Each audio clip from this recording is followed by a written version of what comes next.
வணக்கம். இது செய்திக்கு பின்னால். இன்று நாம் காணவிருக்கிற செய்தி, பேராசிரியர் நிர்மலா தேவி மாணவிகளை தவறாக வழிநடத்தினார் என்று தண்டனை பெற்றிருக்கிறார். அவர் பெற்றிருக்கிற தண்டனை விவரங்களை பார்க்கிற பொழுது, பாலியல் தடுப்பு, பெண் வன்கொடுமை, தகவல் தொழில்நுட்பத்தை தவறாக பயன்படுத்துதல் என்கின்ற 370 பல்வேறு பிரிவின் கீழ் 35 ஆண்டுகள் அவருக்கு தண்டனை கொடுக்கப்பட்டிருக்கிறது. ஆனால் அவர் ஏக காலத்தில் அனுபவிக்க வேண்டும் என்கின்ற வகையில் 10 ஆண்டுகளும் 2.42 லட்சமும் அபராதம் விதிக்கப்பட்டிருக்கிறது.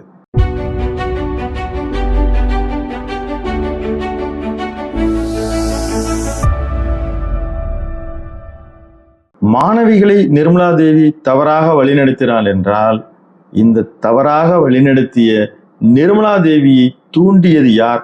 அவருக்கு பின்னால் யார் இருக்கிறார்கள்? இந்த வழக்கு 2018 ஏப்ரல் 18 மிகப்பெரிய அளவில் தமிழ்நாட்டில் அதிர்வலைகளை ஏற்படுத்துகிறது. முதலில் காவல்துறை நிர்மலா தேவியை கைது செய்து அது சிபிசிஐடி வசம் வழக்கு செல்கிறது.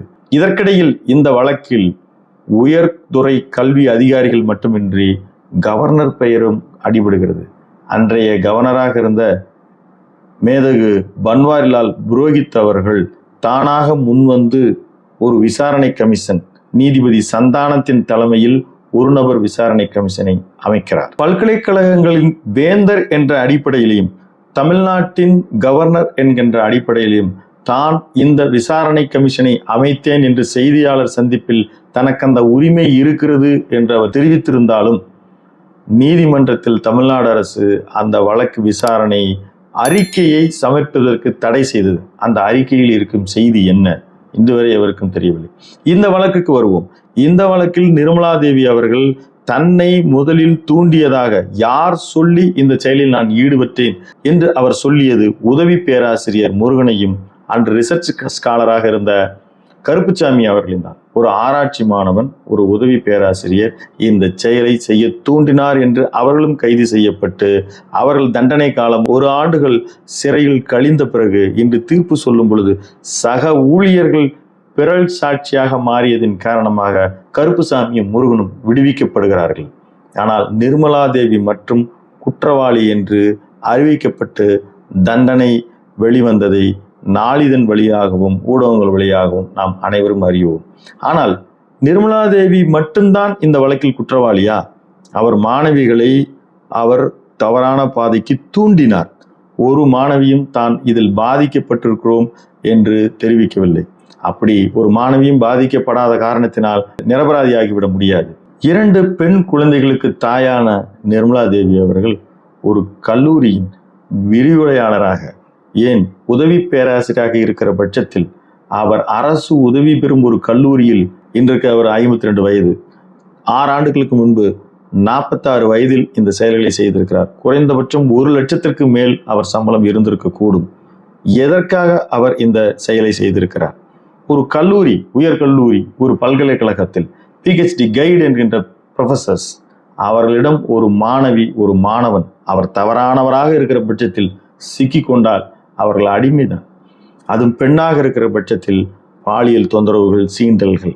ஆணாக இருக்கிற பட்சத்தில் அவர் ஒரு எடுபடி வேலை செய்யக்கூடியவராக, இன்னும் நீ ஆணாக இருந்து விட்டு போ, பெண்ணாக இருந்து விட்டு போ, என்னுடைய கையெழுத்து தேவையெனில் இத்தனை லட்சங்கள் கொடுத்து விடு என்று பேரம் பேசிய வரலாறு பல்கலைக்கழக வளாகங்களிலும் உயர்கல்வி நிறுவனங்களிலும் ஏராளமாக இருக்கிறது. ஒரு ரிசர்ச் ஸ்காலர், ஒரு பெண் முன்வந்து என்னை இந்த ப்ரொஃபஸர், இந்த கைடு என்னை தவறாக சீண்டினார் என்று குற்றம் சாட்டப்பட்டால் தண்டித்த வரலாறு உண்டு.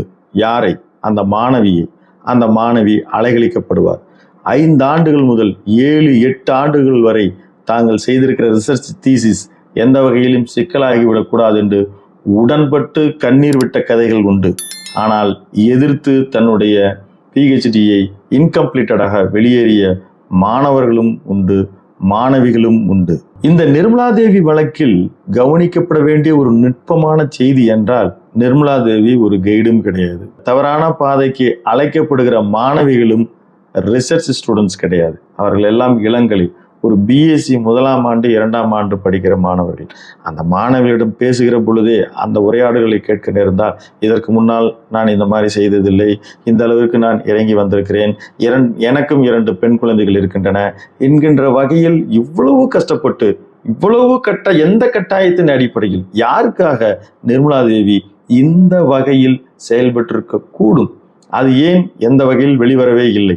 நான் இப்ப நான் யூனிவர்சிட்டிக்கு வரேன் பண்ணிட்டு இருக்கேன் தெரியும்ல உங்களுக்கு. இப்போ இங்க ஒரு பெரிய ஹையர் அபிஷியல், ஏன்னா எல்லாருடைய சீக்கிரட்டும் இதுல முக்கியம். என்னன்னா நான் சொல்ல வர விஷயங்கள் ரொம்ப ரொம்ப சீக்கிரட்டா இருக்கக்கூடியது. என்ன நம்ம இது வரைக்கும் நம்ம டீச்சர் அண்ட் ஸ்டூடெண்ட் ரிலேஷன்ஷிப்ல இருந்திருக்கோம். இப்ப அடுத்த லெவல் போறதுக்கு உண்டான ஒரு சந்தர்ப்பம் ஒண்ணு கிடைக்குது.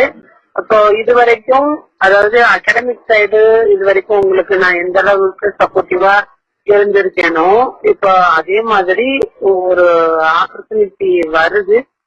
ஆப்பர்ச்சுனிட்டி வருதுன்னு சொல்றப்போ ஸ்பீக்கர்ல போட்டிருக்கியா எப்படி? ஸ்பீக்கர்ல 4 பேர். இப்போ அந்த ஆப்பர்ச்சுனிட்டி சில விஷயங்கள் நம்ம சீக்கிரட்டா தான் பண்ண வேண்டி இருக்கு. சில விஷயம் அந்த சீக்கிரட்டா பண்றதுனால உங்களுடைய அகாடமிக் சைடும் என்னால உங்களை 4 பேரையும் பெரிய லெவலுக்கு கொண்டு போக முடியும் வித்தவுட் எனி டிஃபிகல்டி. அது என்னால அஷ்யூர் பண்ண முடியும். அந்த அளவுக்கு ஹையர் அபிஷியல் எம்ஜி யூனிவர்சிட்டியை பொறுத்த வரைக்கும். சரிங்களா? நீங்க என்ன பண்ணணும் அப்படின்னா, இப்போ அவங்க சில விஷயங்கள் சக்சஸ்ஃபுல்லா முடிக்கிறதுக்கு காலேஜ் ஸ்டூடெண்ட்ஸ் அவங்க சில விஷயங்களுக்காக எதிர்பார்க்கிறாங்க. ஏன்னா இது வரைக்கும் நான் அந்த லெவலுக்கு நான் இறங்குனது இல்ல. நான் இந்த அளவு தான் என்னால சொல்ல முடியுது சில விஷயங்கள் சொல்றத. ஏன்னா நீங்க ஈஸியா புரிஞ்சுட்டீங்க அப்படின்றதுல நான் நம்புறேன். சில விஷயங்கள்ல அவங்க கொஞ்சம் எக்ஸ்பெக்ட் பண்றாங்க. இப்போ நான் இப்போ இது கிட்டத்தட்ட ரொம்ப நாளா கேட்டுட்டு இருக்காங்க. நான் இதுக்கு முன்னாடி ஒரு தரம் பேப்பர் வேல்யூஷனுக்கு வந்தேன் பத்தியா. திடீர்னு ஒரு 2 நாள் 3 நாள் நான் நானும் நாகராஜன் சாரும் ஓடியில வந்திருந்தோம்ல. அந்த சந்தர்ப்பத்துல என்கிட்ட ரெக்கார்ட் பண்ணிட்டே இருக்காங்க. ஏன்னா நம்ம காலேஜுடைய சூழ்நிலை தெரியும் எனக்கு.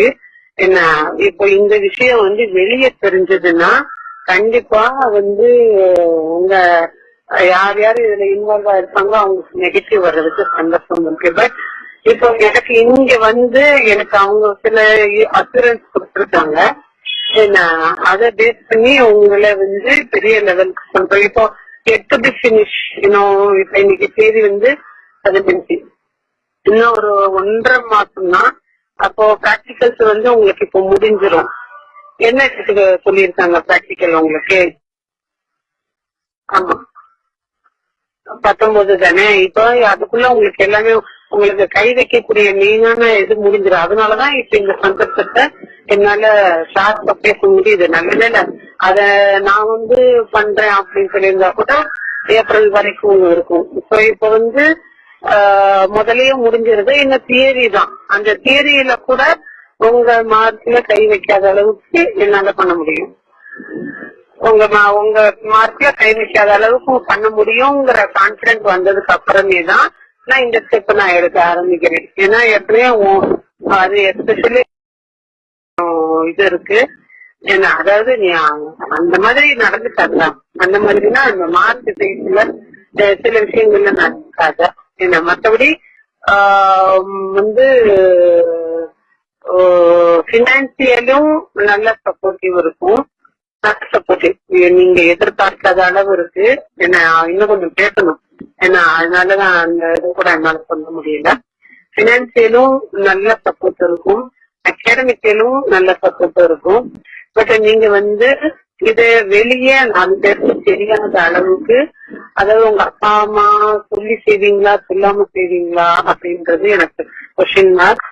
என்ன அது அட்டுயும் அதை நீங்க சொன்னீங்க அப்படின்னா அதுக்கேற்ற மாதிரி கூட பிளான் பண்ணி ஏன்னா அமௌண்ட் வந்து வர்றத அக்கௌண்ட் நம்பர் ஓபன் பண்ணி உங்களுக்கு அதுல போட்டு விட்டுறேன். 2 ஆண்கள் தப்பிக்கிறார்கள் பிறல் சாட்சியாக ஏற்படுத்தி. நிர்மலா தேவியால் ஏன் இன்னொருவரை கை காட்டிவிட்டு தப்பிக்க முடியவில்லை?